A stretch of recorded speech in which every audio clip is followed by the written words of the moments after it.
నమస్తే, welcome to 99 TV. Doctor Nissar ul Hassan Al Falah యూనివర్సిటీలో ఈయన కూడా ఒక అసోసియేట్ ప్రొఫెసర్ ఉద్యోగం చేస్తున్నాడు. ఈయన్ని కాశ్మీర్ శ్రీనగర్లో ఎస్ఎంహెచ్ఎస్ ఆసుపత్రిలో ఇంతకుముందు పనిచేసినప్పుడు జాతి వ్యతిరేక కార్యకలాపాలకు పాల్పడుతున్నాడనే అభియోగం మీద లెఫ్టినెంట్ గవర్నర్ ఈయన ఉద్యోగం నుంచి తొలగించారు, డిస్మిస్ చేశారు. సో ఫర్దర్గా ఈయన వచ్చేసి అల్-ఫలా యూనివర్సిటీలో జాయిన్ అయ్యాడు. ఇప్పుడు మొన్న రెడ్ ఫోర్ట్ దగ్గర జరిగిన బ్లాస్ట్ తర్వాత డాక్టర్ ఉమర్ అందులో మరి ఆత్మహత్యాడో తాను పేల్చుకున్నాడో, కంగారులో ఆ బటన్ నొక్కటం వల్ల తాను కూడా చచ్చిపోయాడు తెలియదు. కానీ ఆ తర్వాత ఈయన కూడా హీ వెంట్ మిస్సింగ్. ఇప్పుడు ఏంటంటే అనుమానం, ఆ కారులో ఈయన కూడా ఉన్నాడా ఒక అనుమానం. లేదు, ఇప్పుడు ఫరీదాబాద్ దగ్గర ఒక విలేజ్లో రెడ్ ఫోర్డ్ కారు ఒకటి అది ఫైండ్ అవుట్ అయింది, రెండో కారు. సో ఆ కారు తీసుకొచ్చి అక్కడ వదిలిపెట్టి దాంట్లో ఎక్స్ప్లోజివ్స్ నుంచి ఇంకెక్కడికైనా పరారయ్యాడా? రెండు. మూడోది, ఇప్పుడు పోలీసులు ఎన్ఐఏ అదుపులో ఉన్న lady doctor who has funded the entire activity. ఈ మొత్తం యాక్టివిటీ నడవడానికి అక్రాస్ ది కంట్రీ ఇంపార్టెంట్ ప్లేస్లో బాంబ్ బ్లాస్ట్ చేయడానికి December 6న డిసైడ్ అయిన ఈ జైషే మొహమ్మద్ మహిళా విభాగం కమాండర్, ఈ దేశానికి కమాండర్ అనమాట, ఈ దేశం యూనిట్కి ఆవిడ కమాండర్. ఆవిడ ఆధ్వర్యంలో ఆవిడ నిర్దేశించిన అసైన్మెంట్ పట్టుకొని ఆయన ఇంకెక్కడైనా పారిపోయాడా వేరే రాష్ట్రాలకి? అంటే ఇప్పుడు ఉత్తరప్రదేశ్ చెక్ చేస్తున్నారు, గుజరాత్, అలాగే Haryana, as well Bengaluru and Hyderabad. ఎందుకంటే డాక్టర్ హసన్కి ఇక్కడ కూడా కాంటాక్ట్స్ ఉన్నాయనే అనుమానం ఉంది ఏజెన్సీస్కి. సో ఆ కాంటాక్ట్స్ ప్రత్యేకించి ఓల్డ్ సిటీలో డాక్టర్ హసన్కి తెలిసిన వాళ్ళు ఎవరైనా ఉన్నారేమో అనే దీంట్లో కూడా ఆ క్రైటీరియా కింద కూడా ఎగ్జామిన్ చేసే అవకాశాలు ఉన్నాయి. అందుకని అతను పిక్చర్ రిలీజ్ చేశారు. It was sent to all the states. Possibility, ఆయన ప్రజెన్స్ ఉండే పాజిబిలిటీ ఎక్కడుంటుంది ఆ స్టేట్స్కి అయితే పంపించారు. దక్షిణాది రాష్ట్రాల్లో కేరళ మీద అనుమానం ఉంది, తమిళనాడు మీద అనుమానం ఉంది, తెలంగాణ, ఆంధ్రప్రదేశ్. Pondy ruled out. పాండీలో ఇంతవరకు ఈ తరహా యాక్టివిటీ అయితే ఎప్పుడు ఫైండ్ అవుట్ కాలేదు కాబట్టి రూల్డ్ అవుట్. సో ఈ 4 రాష్ట్రాల్లో ఖచ్చితంగా ఏంటంటే ఇతనికి సంబంధించిన సమాచారము ఇతని నెట్వర్క్లో ఉన్నవాళ్ళు, ఎన్క్రిప్టెడ్ నెట్వర్క్లో ఉన్నవాళ్ళు, వీటి మీద అయితే ఎన్ఐఏ ఫోకస్ పెట్టింది.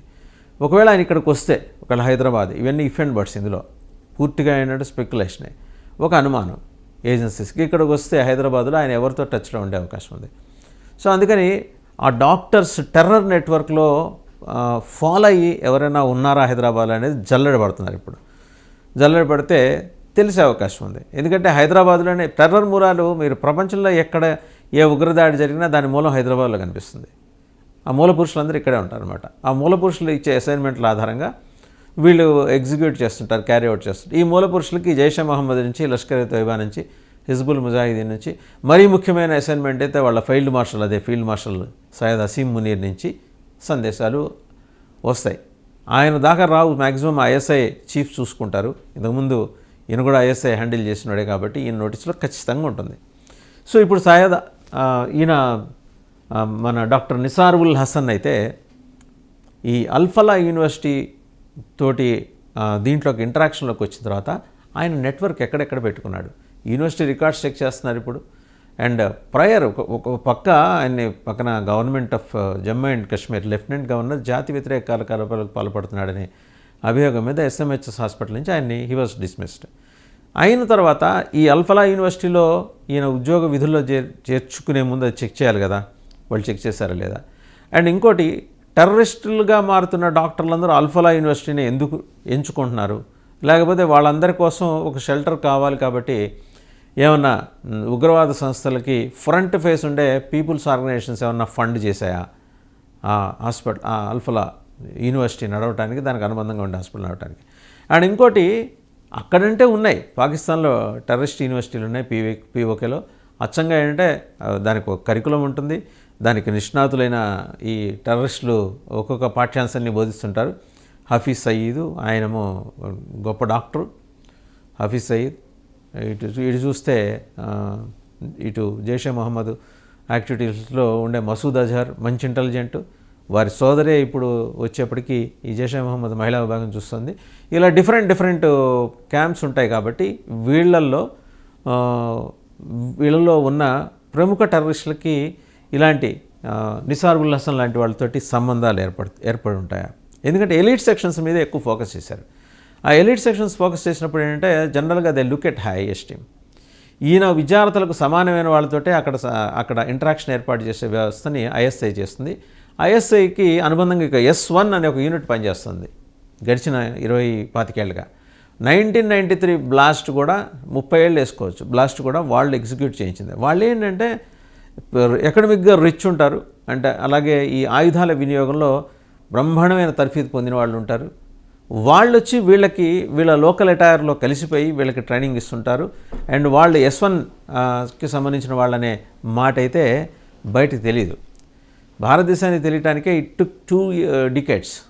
సో ఇంకక్కడ తెలిసే అవకాశం లేదు. వాళ్ళు ఏమన్నా ఈయన్ని ట్రాక్ చేసి లిఫ్ట్ చేసి పాకిస్తాన్ తీసుకెళ్ళిపోయారు దొంగ మార్గంలో అనే అనుమానాలు కూడా ఉన్నాయి. అండ్ ఇన్ఫ్యాక్ట్ ఒక సమాచారం ఏంటంటే సయ్యద్ అసీం మునీర్ రేపు 28వ తారీఖు వరకు ఆయన ఫీల్డ్ మార్షల్, 28 తర్వాత ఆయన ఏంటంటే commander of defence forces CDF కాబోతున్నాడు. ఇలాంటి చురుకైన మేధావుల్ని పర్సనల్గా కలవాలనుకుంటున్నట్ట, ప్రత్యేకించి భారతదేశం నుంచి పిలిపించుకొని వాళ్ళకి అసైన్మెంట్లు ఇస్తారట.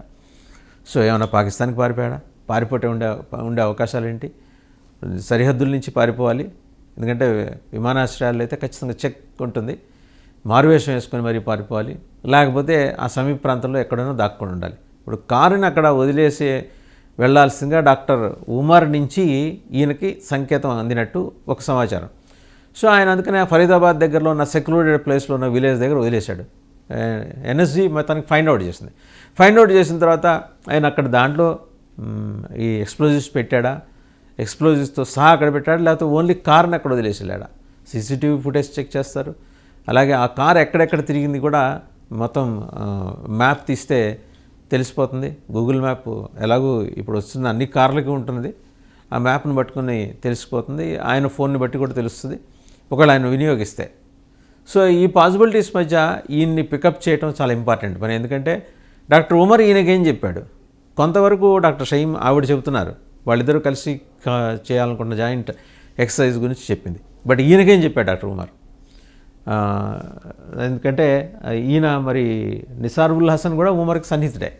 సో ఈయనకేం చెప్పాడు, దీంట్లో ఏమైనా ఇంపార్టెంట్ కీ పాయింట్స్ ఉన్నాయి, ఎక్కడ దాచారా ఆయుధాల డంప్, ఇలాంటివన్నీ తెలియాలంటే ఈయన దొరకాలి. But he went missing. లేకపోతే వాళ్ళు టెర్రరిస్టులే ఆయన్ని హైజాక్ చేసి తీసుకెళ్లారు. ఇదంతా అవసరం తీరిపోయింది కాబట్టి కాల్చి అవతల పడేస్తారు అలాంటి గ్రూపులు అవి. ఎందుకంటే ఇతను బతికుంటే ఏ రోజైనా సరే వచ్చి నిజం చెబుతాడని ఒక భయం అయితే ఉంటుంది. బేసిక్గా ఇండియన్ బోర్న్ కాబట్టి ఎక్కడో ఒక చోట ఒక మూల 1% 2% దేశం మీద ఒక్కసారి హఠాత్తుగా ప్రేమ పుట్టుకొస్తే బయటకు వచ్చి అప్రూవర్గా మారి చెప్పే అవకాశాలు లేకపోలేదు. అందుకని డాక్టర్ నిసార్ ఉల్ హసన్ని టెర్రరిస్టులే అబ్డక్ట్ చేసి తీసుకెళ్ళిపోయారా, ISI తీసుకెళ్ళిపోయిందా, S1 గ్రూప్ సిబ్బంది వచ్చి తీసుకెళ్లారా, ఈ సందేహాలన్నీ ఫోర్ఫ్రంట్కి వచ్చాయి. లేకపోతే ఇవన్నీ కాదు, మారువేషం వేసుకొని ఆ చుట్టుపక్కల ఎక్కడన్నా నివసిస్తున్నాడా, మొత్తం ట్రేసెస్ అన్నీ మూలాలు కదులుతున్నాయి. సో ఈ మూలాలు కదిలితే మొత్తం డాక్టర్ నిసార్ ఉల్ హసన్ లాంటి డాక్టర్స్ కూడా బయటకు వచ్చేస్తారు. ఏదో ఒక రోజు నిజం చెప్పే పరిస్థితి అయితే, ఒక అనివార్యత అయితే డాక్టర్ నిసార్ ఉల్ హసన్ ముందుంది, అది అందులో ఎలాంటి అనుమానం లేదు.